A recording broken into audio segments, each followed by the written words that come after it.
Toda mi vida yo pensé que era una buena persona, porque además me creía buenísimo, ni siquiera bueno, sino buenísimo. Yo pertenecía a Amnistía Internacional, la Comisión de Derechos Humanos. Cada año recogía millones de dólares con mis colegas en Hollywood para los pobres, en África, en Latinoamérica. Cualquier persona que viniera a pedirme ayuda, yo era el primero en exagerar aún de ir a ayudar a una persona, la persona supuestamente más caritativa, y me conocían como bueno. Pues resulta que cuando el Señor me habló, instantáneamente yo descubro que en mí no había nada bueno, porque al mismo tiempo que hacía esas cosas que supuestamente eran buenas, yo no tenía ningún inconveniente de mentir a cualquier nivel para sacarle ventaja a mi vida en cualquier estado, familiar, personal, en cualquier sentido, en los negocios, en mi profesión, en toda mi vida artística, en lo que fuera. Yo mentía a cualquier nivel. Era una persona deshonesta, era una persona que tenía toda clase de manipulaciones, envidia, tenía toda clase de control a la humanidad, las ambiciones más increíbles. El Dios más importante para mí era el dinero, el sexo, todo lo que era terrestre. Por lo tanto descubrí que todo lo que yo hice, que supuestamente era bueno, lo hice por vanidad, porque me hacía sentir mejor que los demás. Y encuentro que nunca había dado verdadero amor. Y por eso, cuando el verdadero amor me habló, me quemaba. Yo les voy a dar un ejemplo humano muy pobre, pero para darles una idea. Si ustedes tratan de regresar a un momento de sus vidas cuando aún eran inocentes, niños inocentes, y de repente en un momento dado hicieron algo terrible, un daño horrible o algo que no debían hacer, y les tocó enfrentarse a los ojos de la autoridad de la casa, la mamá, el papá o un tío, quién sabe quién era la autoridad de la casa en ese momento. Ese instante de enfrentamiento con los ojos de esa persona, con la presencia de esa persona, por la culpa que uno tiene del daño que hizo, esa persona lo quema a uno. Uno no puede mirarle a los ojos, quiere derretirse y perderse, ni siquiera enfrentarse a eso. Pues lo mío es eso, pero multiplíquelo usted millas de luz. Eso es lo que yo estaba viviendo, me quemaba y rechacé la voz del Señor, la rechacé, completamente la rechacé, y el Señor se silenció. Y cuando Él entró en el silencio, yo crecí en ese silencio tan impresionante que crecía cada vez más y empiezo a sumergirme en una soledad que nunca podría describirla, una soledad espantosa. Y en ese momento me di cuenta que si el Señor no me hablaba otra vez, parecía que me fuera a desintegrar en el infinito, porque sabía que esa voz era mi propia vida, pero ya no me estaba hablando el Señor.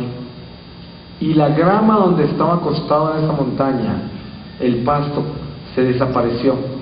Y yo quedé flotando encima de un abismo espantoso. Y yo no quería mirarlo.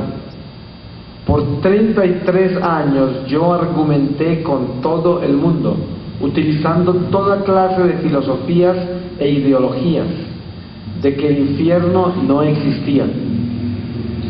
Y ustedes saben que una persona que vive en pecado mortal niega el infierno. Es la primera conveniencia. Pues yo sabía en ese momento que estaba flotando sobre el infierno. Y sentí en mí una urgencia increíble de mirarlo. Pero otra parte de mí no quería mirarlo. Y la urgencia que tenía no me obligaba, pero me inducía en una forma específica. Después yo descubro que es una gracia que Dios me dio, porque quería que yo conociera eso. Pues el caso es que yo miro, y esto es lo mejor que les puedo explicar, con una pobreza increíble, porque es algo indescriptible. Imagínense ustedes un abismo que no tiene fondo. Ustedes saben que nosotros, por intuición, Cuando miramos un lago, un río o algo así que no se puede ver exactamente hacia adentro, más o menos sentimos si es profundo o no. Más o menos como que intuitivamente se calcula en cierta forma esa profundidad. Es un instinto que tenemos. Hay personas que lo tienen más agudo que otras, pero lo tenemos. Pues imagínense ustedes uno estar en el espíritu como estaba yo, flotando encima del infierno. Al mirarlo vi que no tenía fondo. Y esto es algo impresionante. Y veo una niebla densa, espesa, de un color espantoso. Primero se veía como si fuera un metal líquido, helado. Después lo veía como un aceite caliente, color sucio. Y yo comencé a entrarme en él, a sumergirme. Y cuando estaba dentro, vi que eso que les describí a ustedes pobremente como eso, que no es ni cercano a eso, pero es lo mejor que puedo explicar, era otra cosa. Al mirarlo vi que cada partícula de eso que yo veía, de esa niebla densa, estaba formada por almas malditas, almas condenadas, millones incontables. Y están hablando con un hombre que no creía en el infierno. Y ahí estaba yo. En la superficie veía las almas malditas, que habían sido seres humanos todas, pero estaban demonizadas. En la superficie veía que aún en sus rostros tenían ligera resemblanza, ligeras rasgos humanos, pero estaban totalmente deformadas por el pecado. Y habían algunas deformaciones que eran una combinación de diferentes pecados, y yo lo entendía todo perfectamente. Descubrí que las almas de humanos que se demonizaron pierden la voz y quedan con un sonido animal, como de bestia. Cuando yo miraba una de ellas, las cosas que me decían, lo más extraño de todo es que yo entendía todo, absolutamente todo.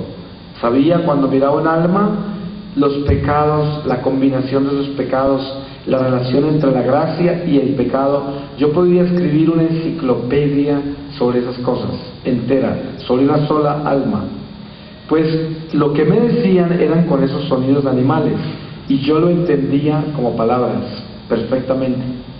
A veces yo he estado ahora como misionero de exorcismos, y los demonios se manifiestan en alguna persona que está posesa, y de pronto se escuchan ruidos así de animales, y yo entiendo qué están diciendo.